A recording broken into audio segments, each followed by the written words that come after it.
Nuestro compañero, como siempre, con toda la información, Hernán Astudillo. Buenos días, ¿cómo estamos? ¿Qué tal, Miriam, Gastón, equipo, audiencia?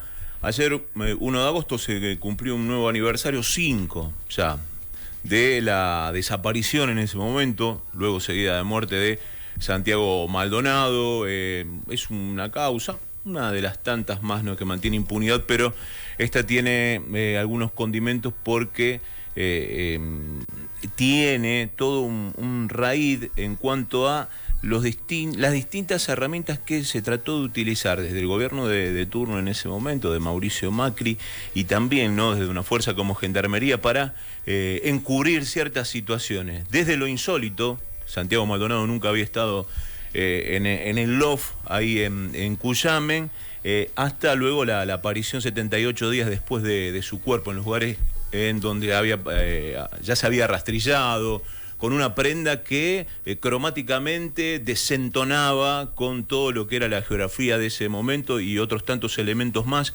Hay uno muy reciente que se está pugnando para que se incorpore a la causa. La causa está parada en la Corte Suprema desde hace 2 años. Alguien que ha trabajado el tema desde siempre y ha publicado en el 2018, Santiago Maldonado, un crimen de Estado. Habíamos charlado con él y lo vamos a hacer nuevamente. Estamos hablando con Sebastián Premisi, periodista, escritor. ¿Qué tal, Sebastián? ¿Cómo estás?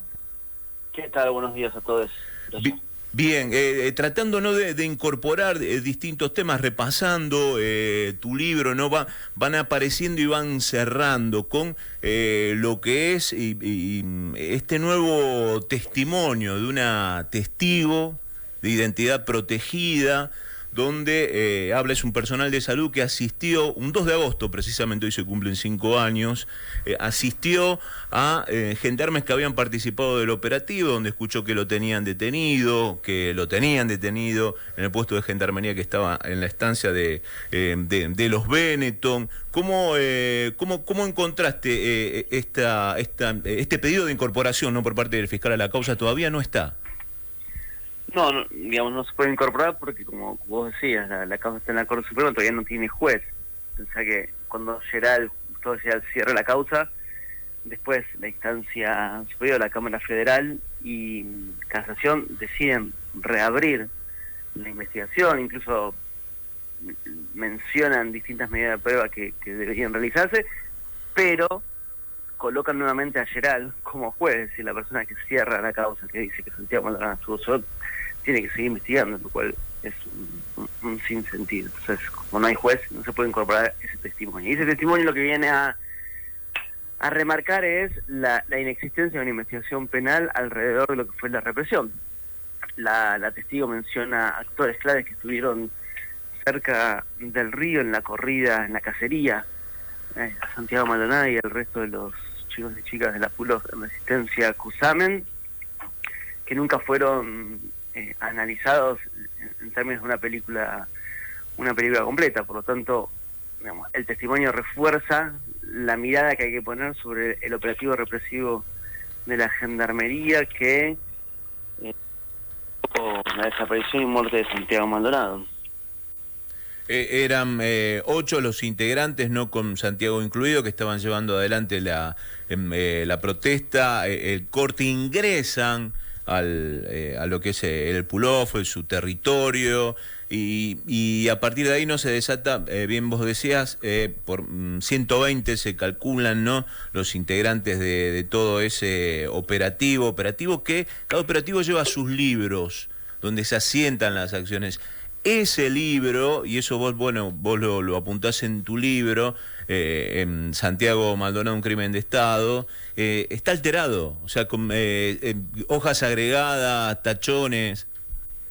Bueno, de esas irregularidades hay un montón, sí, el libro está alterado, lo que muestra, uno, la ilegitimidad, lo ilegítimo de ese documento, y lo ilegal en todo caso, lo chapucero también del propio accionar de la Gendarmería y el mecanismo de encubrimiento que aplicó el gobierno nacional.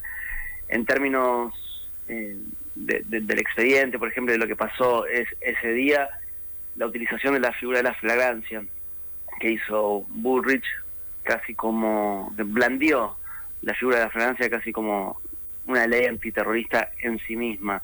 A partir de la flagrancia, Bullrich da la orden de perseguir a las comunidades originarias. Es lo que Nossetti les dice a las fuerzas federales un día antes del 1 de agosto, el 31 de julio, en una reunión en Bariloche. Por eso Nossetti está en el área. Y esa mañana del 1 de agosto no existía corte de ruta. Si uno cruza las testimoniales de los gendarmes que declararon en el marco del habeas corpus, encontrás que a las 11 de la mañana del 1 de agosto no existía corte de ruta. Lo dicen los gendarmes, que estaba todo tranquilo. Y fue la gendarmería la que provoca a los integrantes de la pull-off para iniciar la cacería. ¿Cómo los provoca? Sale un auto a las 11:15 de la mañana de la pull-off y Escola da la orden de hacer un seguimiento de ese auto. Cuando los chicos y chicas ven ese seguimiento, que están siguiendo a 3 de sus compañeros, salen a la ruta y ahí avanza la gendarmería. En ese movimiento de pinzas se da la represión. Esa orden la da Escola, que es la persona mencionada por la nueva testigo, quien le habría dado una caja con un revólver y un celular, si no me equivoco. Otro dato, revólver 9 milímetros existieron en el territorio ese día, sí, los conductores tenían las armas 9 milímetros. De hecho, en un allanamiento el 16 de agosto del 17 se encuentran vainas servidas en el territorio, ¿sí? Alguien desde ahí disparó esas armas 9 milímetros. Y la fiscal, el juez y el funcionario Gonzalo Cané, que era como la sombra de Otranto en el territorio, dicen no, esas vainas no se levantan porque no son objeto de esta investigación. Esto está incorporado en el expediente por una denuncia de un policía de Río Negro.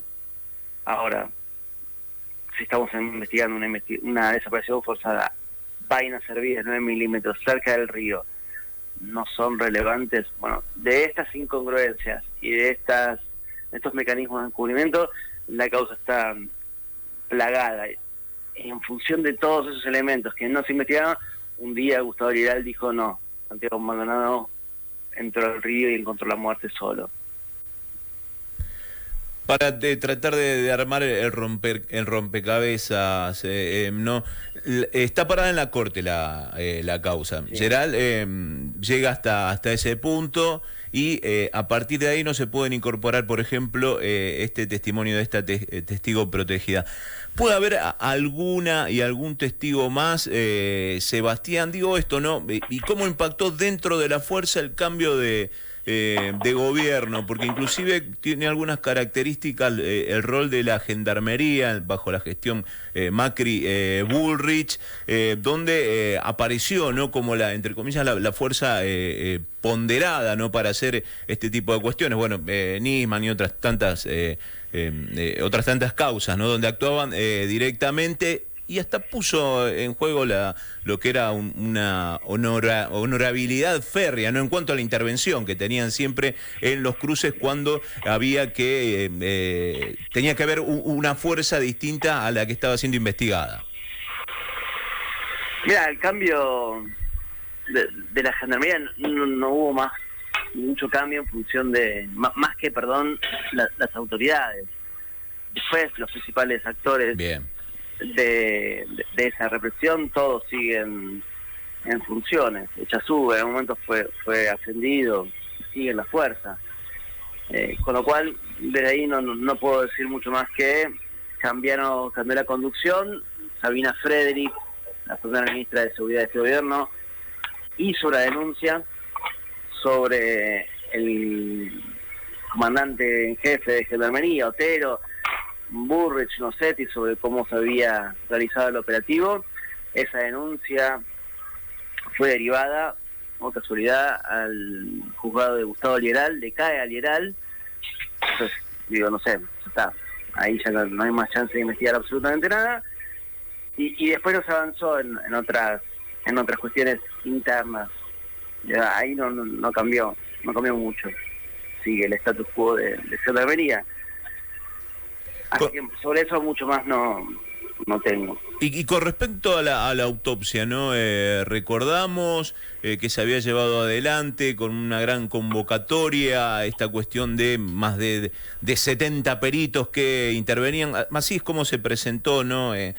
Frente a la prensa, algunas cuestiones, algunos puntos que quedaron sin resolver. No se pudo establecer, ¿no? El momento, la fecha de la muerte de Santiago, ¿no? Bueno, y cae en ese punto muerto que es el cierre de la causa de Gerald. ¿Qué encontraste vos, además, y si querés desarrollar un poco más esto de la autopsia, ¿no? Como puntos más oscuros en la misma?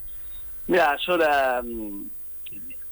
primero, bueno, la autopsia, la familia pide que se hagan más medidas de pruebas vinculadas a la autopsia, pero pensemos lo siguiente, digamos, la autopsia dice que Santiago estuvo, creo que dice 70 días, más o menos, en el mismo lugar donde se lo encuentra.